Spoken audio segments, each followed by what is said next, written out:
আমি আবার লাইভে আসলাম ইন্ডিয়ান ভিসার প্রতিবাদে।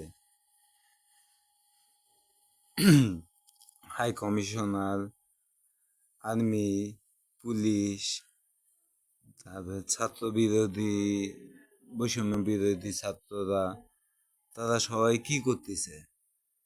1550 টাকা সম্ভবত ভিসার মূল্য, সেখানে 7,000 8,000 টাকা করে দালালে নিচ্ছে। তো আমরা চিকিৎসা করতে যাব, দরিদ্র মানুষ, আমরা এত টাকা কোথায় পাবো? 7,000 8,000 টাকা দুইজন যদি যাই, 15,000 টাকা দিয়ে আমরা যদি ইন্ডিয়াতে যাই, ভিসায় যদি নিতে হয়, তাহলে ওইখানে যে আমরা চিকিৎসা করবো, টাকা পাবো কোথায়? তাহলে এটা কি দেখার দায়িত্ব বৈষম্য বিরোধী ছাত্ররা সবকিছু দেখতেছে? তো তারা কি এই ভিসার বিষয়টা কি তারা মাথায় রাখে নাই?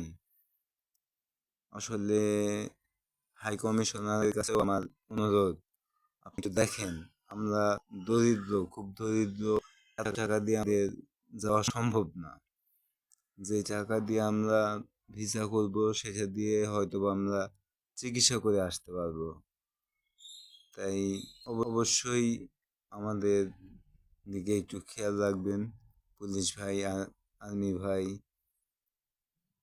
বৈষম্য বিরোধী ছাত্ররা, ভাইয়েরা আমার, সবার কাছে অনুরোধ, আপনারা এটা বেশি বেশি শেয়ার করুন, কমেন্ট করুন, বিষয়টা নিয়ে বেশি বেশি করে ভাবুন।